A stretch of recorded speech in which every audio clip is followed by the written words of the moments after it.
अस्सलाम वालेकुम स्टूडेंट्स, आज हम एक क्वेश्चन सॉल्व करेंगे। ये हमारी एक्सरसाइज का लास्ट क्वेश्चन है।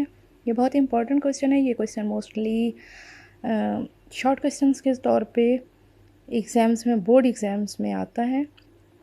हम इसमें फाइंड आउट करेंगे value of A, B, C and D की। इसमें हमारे पास कुछ दो मैट्रिसेस दिए गए हैं, A plus C, A plus two B, C -1, 4D -6। ये हमारे फर्स्ट मैट्रिक्स का के एलिमेंट्स हैं और ये इक्वल है एक सेकेंड मैट्रिक्स जो हमारे पास है जिसके एलिमेंट्स हैं 0, -7, 3 एंड 2D। हम ये दोनों मैट्रिसेस जो इक्वल हैं एक दूसरे के, वो ये शो करते हैं कि इस फर्स्ट मैट्रिक्स का हर एलिमेंट सेकेंड मैट्रिक्स के हर एलिमेंट के बराबर है। यानी यहाँ का पहला एलिमेंट इस पहले एलिमेंट के बराबर है, दूसरा दूसरे एलिमेंट के इक्वल है, तीसरा इस तीसरे एलिमेंट के इक्वल है और चौथा इस चौथे एलिमेंट के इक्वल है। तो हम इनका कंपेयर करते हैं इन एलिमेंट्स को दूसरे मैट्रिक्स के एडजेसेंट एलिमेंट से। तो हमारे पास क्या है, ए प्लस सी है। ए प्लस सी होगा हमारा यहाँ के फर्स्ट एलिमेंट 0 से, ए प्लस 2 भी हमारा सेकेंड एलिमेंट है, यहाँ के सेकेंड एलिमेंट -7 से इक्वल है। हमारे पास यहाँ पे थर्ड एलिमेंट है C -1, वो हमारे सेकेंड मैट्रिक्स के 3 के इक्वल है। और हमारे पास फोर्थ एलिमेंट है 4D -6, ये भी हमारे सेकेंड मैट्रिक्स के इस फोर्थ एलिमेंट यानी चौथे एलिमेंट के बराबर है जो कि 2D है। a plus C is equal to 0, ये हमारी पहली इक्वेशन बन गई। a plus 2b is equal to -7, ये हमारे पास दूसरी इक्वेशन है। C -1 इज इक्वल टू 3, ये हमारे पास थर्ड इक्वेशन है। 4D -6 is equal to 2D, ये हमारे पास फोर्थ इक्वेशन है। अब हम इन्हीं इक्वेशंस को सॉल्व करेंगे और इससे हम अपने A, B, C और D की वैल्यूज़ निकालेंगे। तो सबसे पहले मैं यहाँ पर अगर A इक्वेशंस या वन इक्वेशन और 2 इक्वेशंस लेती तो हमारे पास क्या होता, यहाँ पर A है कांस्टेंट, फिर यहाँ पर हमारे पास C कांस्टेंट है। यहाँ पर हमारे पास A कांस्टेंट तो है लेकिन यहाँ C नहीं है, B है। अगर इन दोनों इक्वेशंस को हम सॉल्व करने की कोशिश करते तो ना होती, हमारे पास सॉल्व करने में डिफ़िकल्टी होती। तो इसलिए हमने अपनी थर्ड इक्वेशन ले ली जो कि है C -1 इज इक्वल टू 3 के। तो C -1 इज इक्वल टू 3। अब हम क्या करेंगे, हमें अपनी कीमतें यहाँ पे मालूम करनी है A, B, C and D की। तो फिर हमें अगर C की कीमत मालूम करनी है तो हमें अपने इस C को छोड़ना होगा, यानी अकेला रखना होगा और बाकी वैल्यूज़ को यहाँ से कैंसल आउट करना होगा।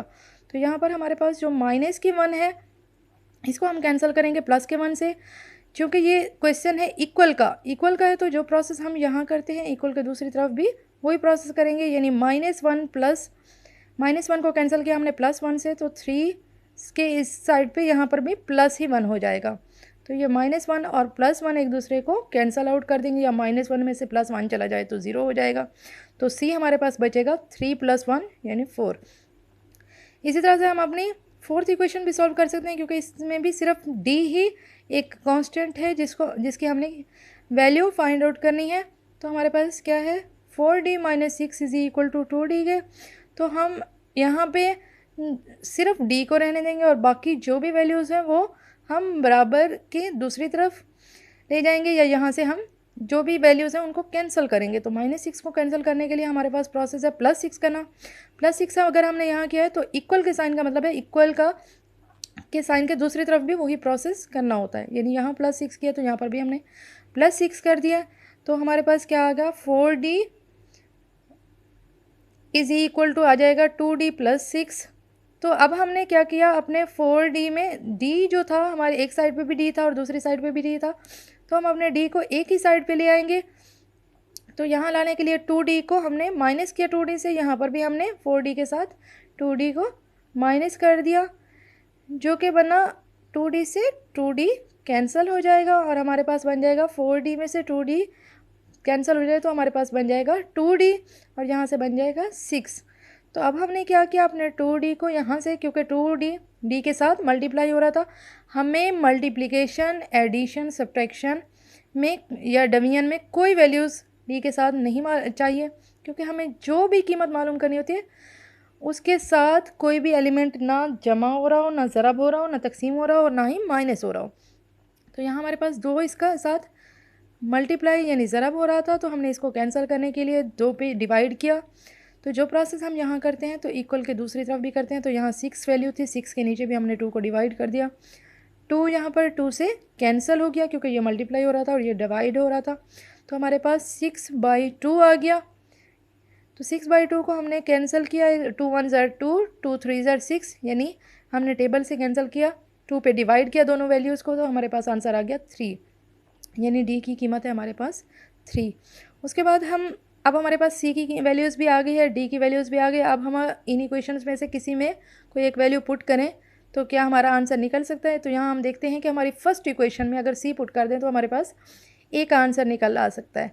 तो हम क्या कर सकते हैं, अपनी इसी सी की वैल्यू को पुट कर देते हैं इक्वेशन 1 में। तो a + c = 0 था, हमने अपनी सी की वैल्यू 1 में पुट कर दी, तो a + 4 = 0। अब हमें यहाँ पर भी इसी तरह से a ही फाइंड आउट करना है। तो जो 4 है इसको कैंसिल करना है यहाँ से, तो ये प्लस का 4 है, इसको कैंसिल करेंगे हम माइनस के 4 से। तो यहाँ पर भी इक्वल 0 था, तो 0 के साथ भी जो प्रोसेस हमने यहाँ -4 किया तो यहाँ पर भी -4 कर देंगे। तो a = प्लस माइनस ये कैंसिल हो जाएंगे, तो हमारे पास आ जाएगा -4। इसी तरह से हमने a की, c की और d की वैल्यू मालूम कर ली। अब हमारे पास हमारी लास्ट वैल्यू यानी b की वैल्यू रहती है। तो b की वैल्यू फाइंड आउट करने के लिए हम अपनी इक्वेशन नंबर 2 में अगर a की वैल्यू पुट कर दें तो हमारे पास हमारी b की वैल्यू आ सकती है। तो हमारे पास इक्वेशन नंबर 2 है, फ्रॉम इक्वेशन 2 a + 2b = -7। अब a की वैल्यू हमारे पास है -4, यही वैल्यू यहाँ पुट कर देंगे, + 2b = -7 है। यहाँ है -4, इसको कैंसिल करेंगे प्लस के 4 से, + 2b = -7। यहाँ पर हमने जैसे प्लस कर दिया तो यहाँ पर भी हम प्लस कर देंगे, तो हमारे पास हो जाएगा, ये दोनों वैल्यूज़ आपस में कैंसिल हो जाएंगी। हमारे पास आ जाएगा 2b = -7 + 4 यानी -3 आ जाएगा। क्योंकि हमारे पास अक्सर बच्चे ये भी भूल जाते हैं कि सिंबल कौन सी लगानी है, तो जो भी वैल्यू बड़ी होती है उसी की सिंबल आती है। यहाँ 7 बड़ा है तो 7 की सिंबल आएगी।